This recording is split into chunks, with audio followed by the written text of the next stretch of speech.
y le voy a dar en la cara. Pueden decirme lo que quieran, paramilitar o lo que quieran.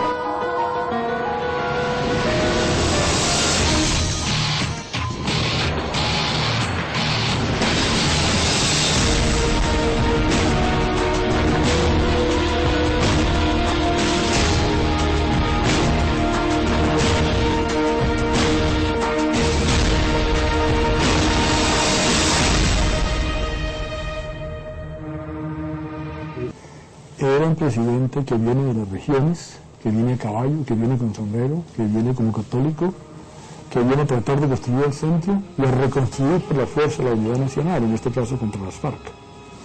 Y eso es una tarea del siglo XIX. Por eso Álvaro Uribe no es un estadista, es más bien un general que tiene un enemigo, que es las FARC.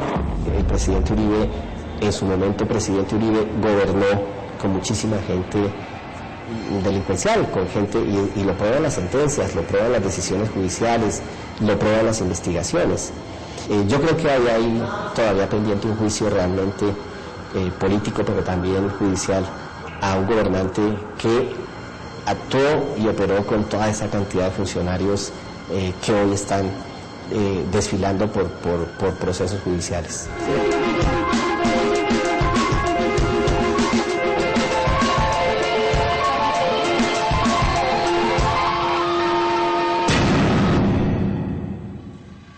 Álvaro Uribe nace en Salgar, Antioquia, un pequeño municipio de Antioquia, hijo de una familia, digamos, prestante de la localidad, pero un campesino, digamos, hijo de un campesino rico. Ese campesino rico, su padre, Uribe Sierra, era un negociante antioqueño. Álvaro Uribe y sus hijos han presentado alguna vez su declaración de renta. Aunque han prometido, por lo menos en 2 oportunidades, primero el presidente públicamente en una locución presidencial televisada ante todos nosotros dijo que iba a entregar su declaración de renta, nunca lo ha hecho, ni ha sido posible conseguirla de ninguna manera. No sabemos cuántas fincas tiene el presidente Uribe, no sabemos cuántos títulos mineros tiene el presidente Uribe, por ejemplo, o no sabemos acciones en qué empresas tiene el presidente Uribe. Esa es una información que sería muy importante conocer, ya que muchas empresas que fueron beneficiadas durante su gobierno, como por ejemplo la Grumo, después han resultado inmersas en casos de corrupción, de contaminación al medio ambiente y también de violación a los derechos humanos. Y a sus hijos tampoco. Sabemos que tienen Salvarte, sabemos que se hicieron una gran oportunidad en la sabana de Bogotá, cambiando la destinación de unas tierras de agrícolas a zona franca, y que esa zona franca fue aprobada por los funcionarios y por los funcionarios de su padre, pero no sabemos qué tan ricos son, no sabemos qué negocios tienen. Sabemos que es hijo de un tipo oscuro y tenebroso, que igualmente es hermano de un personaje también de las mismas características, y que siempre ha estado, todo su entorno y su contexto ha sido el crimen y el narcotráfico. Quienes quieran disfrutar la libertad, que permitan que el pueblo disfrute la tranquilidad. El amor por esta patria sea la llama a través de la cual nuestro Señor y la Santísima Virgen me iluminen para acertar. ¿Se han descubierto vínculos entre Alberto Uribe Sierra, el papá de Álvaro Uribe, y Pablo Escobar? Pues sí, claro, no se han descubierto, son evidentes, son amigos. El papá de Uribe hacía corridas de toros en favor de las empresas de Pablo Escobar, y cuando murió Uribe Vélez fue en el único helicóptero que hay en Colombia que podía volar de noche, que era de Pablo Escobar, y era un helicóptero al que precisamente Uribe le había dado la licencia de operación en Colombia, siendo director de la Aerocivil. O sea, hay incluso videos de Pablo Escobar condecorando al papá de Uribe y a un narcotraficante que era rejoneador por las corridas de toros estas que hacían. Digamos, el sepelio de Alberto Uribe fue un acontecimiento en la Medellín de la época, donde mucha gente salió, digamos, a acompañarlo, y muchísima gente vitorió, digamos, hubo grandes páginas de obituarios publicados en la prensa de Antioquia, entre ellos uno de Medellín Sin Tuburios, que apareció el otro día de su muerte.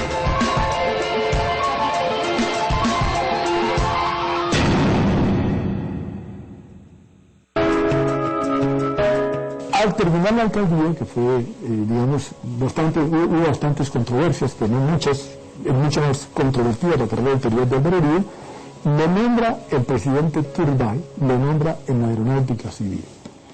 Y ese es un cargo importante, hay que decirlo, porque en ese momento, estamos en 1980-1981, fue el momento en el cual en Colombia se inicia la lucha contra los carteles de la droga. Es el momento en el cual Rodrigo Lara, Bonilla, el ministro de Justicia del nuevo liberalismo, inicia la guerra contra Pablo Escobar y contra Carlos Lebre en ese momento. Primero director de Aerocivil fue, sí. Él llegó a reemplazar a un señor, Uribe Senior, si mal no recuerdo, a quien asesinó la mafia porque no se prestó para lo que después sí se prestó Álvaro Uribe Vélez. Todo eso está documentado en los periódicos, publicado. Yo trabajaba para el periódico El Tiempo en esa época y cubría precisamente Aerocivil, por eso era que me tocaba ir allá y yo vi y conocí todo eso. Durante la gestión de él en la aeronáutica civil, como le cuento, lo que él hizo fue trabajar para la mafia. Él fue el que les dio todas las licencias de operación de las pistas y de funcionamiento de los aviones, que fue el elemento fundamental que permitió el crecimiento del cartel de Medellín, que incluía todo el narcotráfico colombiano. Se conseguían muchas licencias, muchas de las cuales terminaron en vehículos que fueron parados a manos de narcotraficantes. Entonces sobre eso hay un gran debate. El secretario de Álvaro Uribe, el secretario general de la Aeronáutica Civil era César Villegas. César Villegas fue una persona conocida como el Bambi, una persona muy simpática, un ingeniero aeronáutico que fue asesinado años después de haber sido condenado por enriquecimiento ilícito en el cartel de Cali.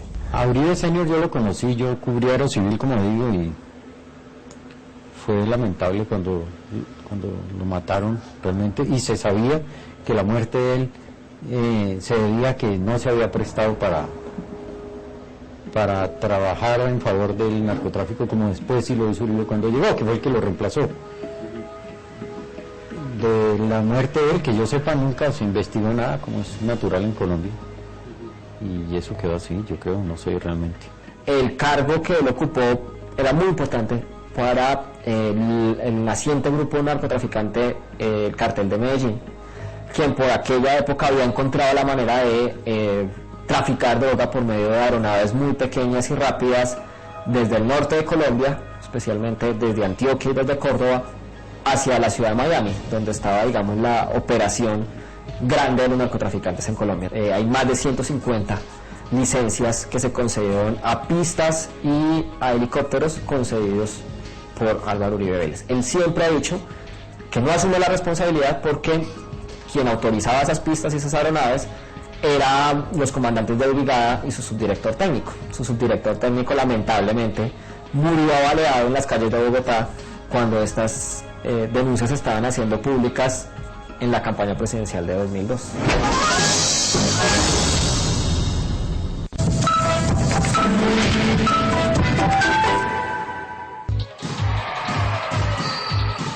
En el juego de baloncesto existen normativas que regulan el ataque de un equipo hacia el aro rival. Una de esas reglas es la de los 3 segundos. Dentro de las marcaciones de la cancha de juego existe un rectángulo llamado área restringida. Un jugador del equipo atacante no debe permanecer más de 3 segundos sin posesión de la pelota en esa zona, pues será penalizado y el balón pasará a manos del otro quinteto. Que comience el juego con una señal bien lanzada. Movilnet, la señal que nos une. Él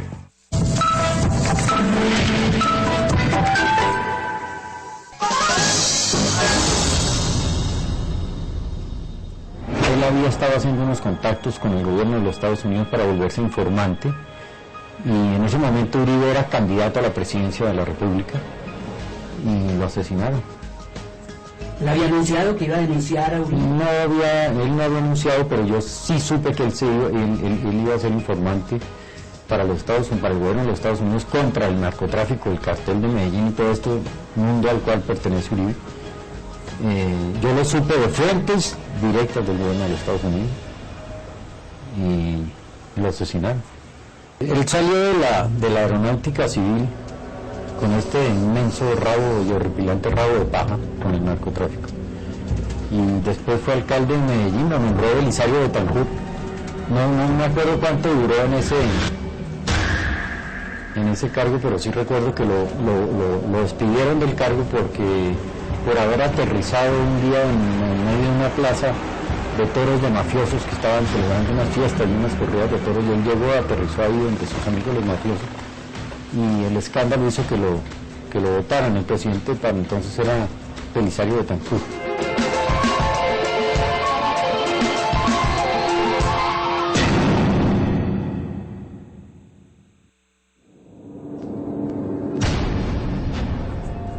En septiembre de 1991 es revelado un documento de una agencia de inteligencia de los Estados Unidos que dice que Álvaro Uribe Vélez tenía en ese entonces relaciones con el narcotráfico y el cartel de Medellín, que su padre fue asesinado por sus relaciones con los narcotraficantes, que era amigo de Pablo Escobar y participó en la campaña que llevó a este a la Cámara de Representantes, y que como senador Uribe se opuso al tratado de extradición.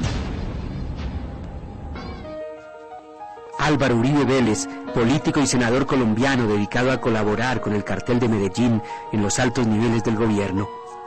Uribe se vinculó a un negocio involucrado a las actividades de los narcóticos en Estados Unidos.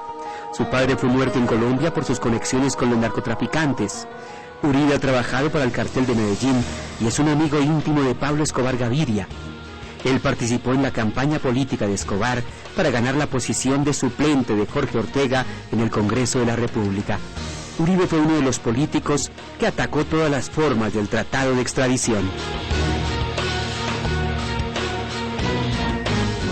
El periodista Fernando Garavito, coautor del libro El Señor de las Sombras, fue expulsado del Espectador, después fue amenazado y tuvo que salir al exilio. Yo estaba viviendo en Miami y la opción más rápida, porque tenía visa y porque yo tenía una casa allá, fue irse para Miami. Él salió con su hija menor Manuela, que en ese momento debía tener 9 años, y su esposa Priscila Welton y su hijo Fernando lo siguieron un mes después. Ya en ese momento empezaron una peregrinación por Estados Unidos, pasaron por Maine, y de Maine pasaron a Nuevo México, que fue el último lugar de residencia donde encontró mucho apoyo por su trabajo periodístico y de investigación sobre la situación dramática de corrupción que tenemos en Colombia. Fernando Garavito murió en Nuevo México, Estados Unidos, el 27 de octubre de 2010 en un accidente de carretera. Sí, es muy raro, nadie conoce un parte policial serio de cómo fue que murió Fernando. Los hijos me dijeron que ellos están ya muy cansados.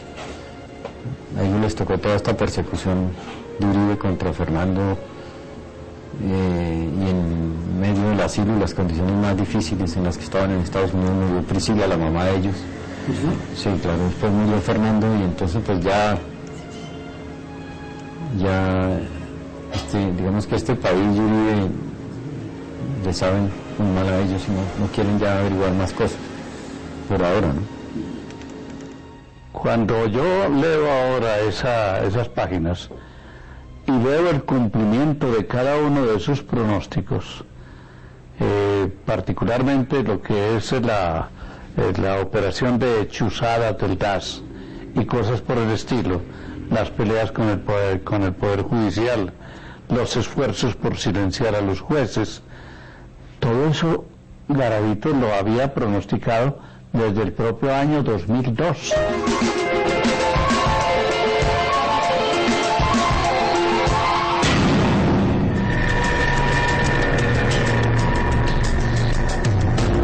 La masacre fue realizada el 5 de junio de 1990. Fue realizada por el ejército de la zona,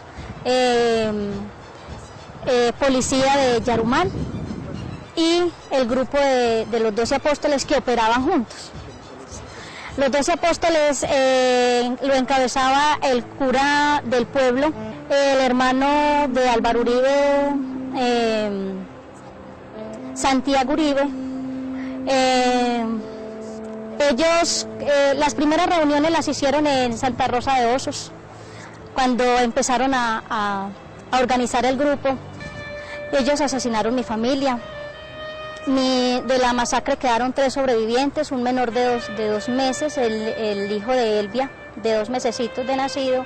Mi hijo de 9 añitos fue torturado, lo golpearon, pidiendo que les dijeran en dónde estaban las armas, que quiénes eran ellos.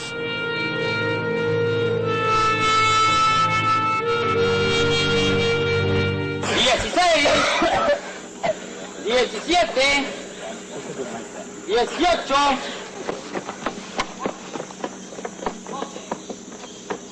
¿Quiénes somos nosotros? Nosotros somos una autodefensa. Nosotros estamos luchando contra el Partido Comunista y todo grupo subversivo de Colombia.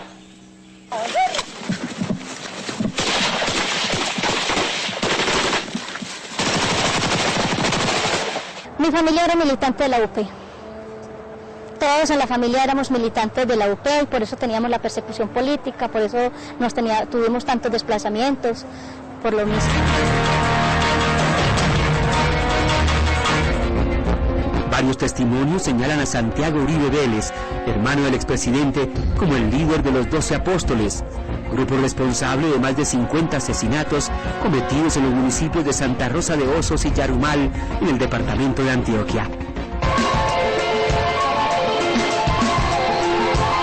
En Buenos Aires, Argentina, el mayor retirado de la policía, Juan Carlos Meneses, ratificó ante el fiscal Hernando Castañeda, jefe de la Unidad de Derechos Humanos de la Fiscalía, sus graves señalamientos contra el hacendado Santiago Uribe Vélez, hermano del presidente de la República. La verdad, conté todo, con pelos y señales, de la relación de Santiago Uribe Vélez en la conformación, creación, actuación, operación y desarrollo del grupo paramilitar Los 12 Apóstoles en la década de los 90. Según el oficial retirado de la policía, su antecesor en el comando del distrito de Yarumal, el entonces capitán Pedro Manuel Benavides, lo presentó a comienzos de 1994 con Santiago Uribe Vélez, de quien dijo era el jefe de un grupo de limpieza social. Al llegar a la finca, Santiago Uribe Vélez me saluda, me da la bienvenida, me hace relación al grupo que viene liderando él, el grupo que viene trabajando a órdenes de él, específicamente en cometer asesinatos, con el apoyo de la Policía Nacional. Meneses asegura que el grupo, después llamado por la prensa Los 12 Apóstoles, actuaba como un escuadrón de la muerte en la región. Este grupo se encargaba de asesinar personas pertenecientes a grupos al margen de la ley, entre ellos guerrilla, personas dedicadas a la extorsión, al hurto, a personas expendedoras de vicio, de alucinógenos y consumidores de alucinógenos. La Hacienda La Carolina, de la que es socio Santiago Uribe, albergaba, según Meneses, una pista de entrenamiento de paramilitares. Santiago Uribe Vélez me dice, vean, teniente Juan Carlos Meneses, esta es mi finca, esta es la pista de entrenamiento de mis hombres, aquí es donde yo entreno al grupo que yo lidero. Y Santiago Uribe Vélez me dice, vean, estos muchachos son míos, son hombres que eran alrededor de 15 hombres, que usaban prendas de uso privativo de las fuerzas militares, fusiles R-15, fusiles AK-47 y algunas escopetas. Ordenó Santiago Uribe Vélez asesinar a esta persona. Ese es el caso pues, de Camilo Barrientos, y fue asesinado conduciendo el vehículo escalera entre Yarumal y Campamento. El mayor Meneses aseguró ante la Fiscalía que Santiago Uribe le pagaba mensualmente por su colaboración. Él me daba alrededor de $1,5 millones de pesos mensual para que le colaborara, pues, para que su grupo pudiera estar libremente o actuar sin la presión de la fuerza pública.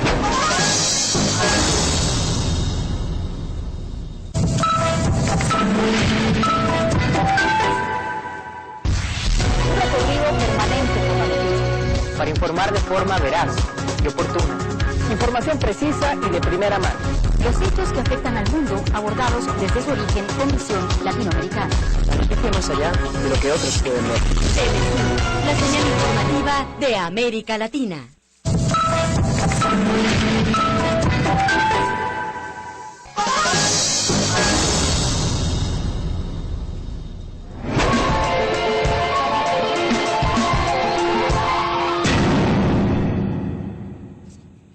Las Convivir eran grupos de justicia privada, de finqueros, ganaderos y terratenientes, autorizados para enfrentar con armas a guerrilleros y extorsionistas, pero que se convirtieron en escuadrones de la muerte.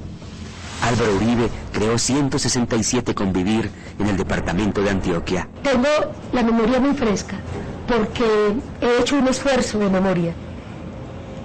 Y me he dicho a mí misma que hasta el último día que yo tenga capacidad de respirar, hasta el último día que yo tenga posibilidad de moverme, mi energía está puesta en estudiar, reconocer y advertirle al mundo que lo que ocurrió en el Urabá es un crimen de lesa humanidad. Por lo menos 14 de las convivir que aprobó Álvaro Uribe están vinculadas a homicidios, ejecuciones extrajudiciales, torturas, secuestros y sin número de crímenes, y en general los estándares de derechos humanos en Antioquia fueron los peores durante esta época. Es decir, si hay una época sangrienta en la muy sangrienta historia de Antioquia, es esta época. Hubo masacres como nunca antes en la historia de este municipio, de este departamento, y aunque Uribe siempre ha reivindicado la pacificación de la zona que se conoce como Urabá, pues hoy podemos ver que la zona nunca ha sido pacificada. Pacificación no hubo, lo que hubo fue un baño de sangre, un imperio del crimen y del terror, que a eso lo llaman pacificación, pero de toda la vida Urabá ha sido una guerra terrible entre todas las vertientes del crimen, incluidas las guerrillas, por supuesto, y los ejércitos estos de escuadrones de la muerte que Uribe tanto defendió, y el daño, hizo un daño tenebroso, un daño histórico al país, creando y protegiendo eso. Recordemos, estamos en un encuentro de la geografía de la memoria o de la geografía de la guerra, y Álvaro Uribe es gobernador de Antioquia, Gloria Cuartas, alcaldesa de Apartadó.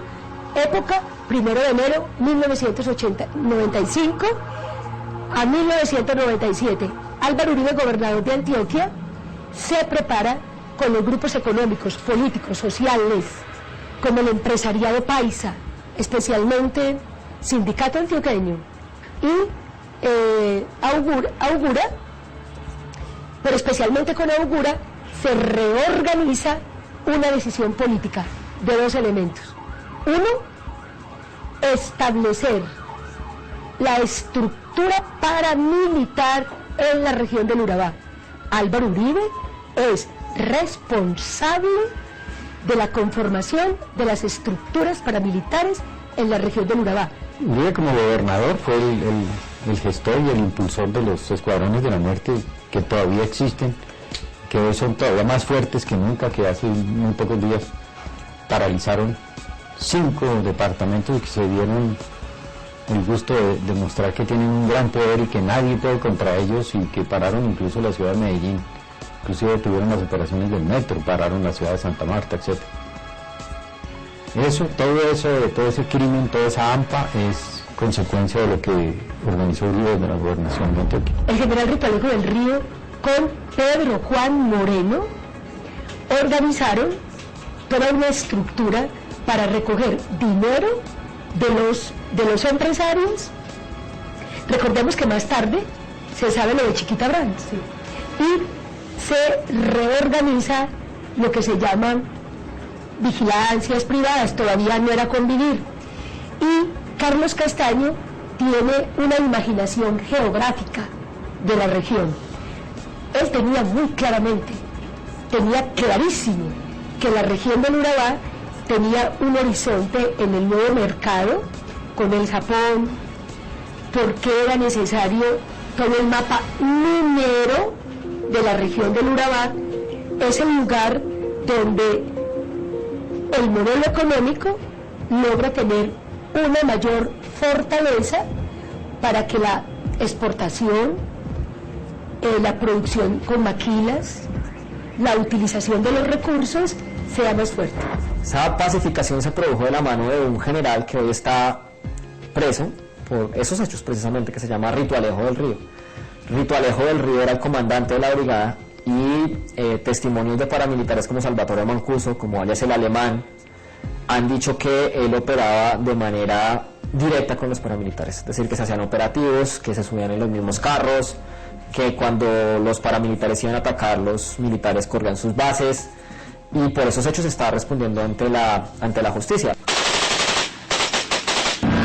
Una comisión de congresistas encabezada por Piedad Córdoba e Iván Cepeda ha documentado con los propios paramilitares testimonios que comprueban la alianza de Álvaro Uribe con los grupos paramilitares. Los encuentros se han realizado no solo en cárceles colombianas, sino de Estados Unidos, a donde fueron extraditados por el mismo Uribe los jefes de estos escuadrones de la muerte. ¿Qué muestran esas informaciones? Primero, que en el periodo en el que Uribe era gobernador del departamento de Antioquia, habría sido un fundador de los grupos paramilitares y que su vida política en la gobernación de Antioquia habría tendido a hacer de las convivir, esas estructuras que se crearon, pero también de la creación de esos grupos paramilitares una estrategia de poder político. Igualmente, como lo afirman varios de estos jefes, y ya lo han dicho ante la justicia, el expresidente Álvaro Uribe Vélez habría recibido un importante apoyo económico, logístico, militar, para su campaña de elección presidencial. Eso lo afirma el señor Diego Fernando Murillo Bejarano, alias Don Berna, el señor Salvatore Mancuso y otros jefes paramilitares. Álvaro Uribe me llamaba a mí, les convivir. Uribe me llamaba y me decía que como alcaldesa de apartado yo tenía que ayudar, porque era una orden de la gobernación. Creo que fui la única, de los 13 alcaldes de la región, y digo alcaldes porque eran todos hombres, yo era la única mujer, la única que dije no acepto una orden de la gobernación, no acepto que el paramilitarismo controle los recursos de salud, no acepto que el paramilitarismo controle la seguridad en los hospitales, no acepto que la eliminación de sindicalistas, defensores de derechos humanos, de los movilizados, que aquí había un interés económico, estratégico, de transformar el uso del suelo en la región del Urabá. Uribe lo sabía, pero lo sabía la clase gobernante, la clase económica, la clase política de este país. O sea, el expediente Uribe, con el paso de los años, con mis arrugas, con el corazón todavía demasiado arrugado con el dolor, todavía me impresiona lo que vi. Me impresiona la cabeza que cortaron de un niño frente a mí. Me impresiona las mujeres violadas. Tengo en mi memoria el asesinato de Bartolomé Cataño, el asesinato de 200 personas en la comunidad de paz de San José de Apartado. Me duele, yo vibro, y por eso tiene que existir responsabilidad política, jurídica,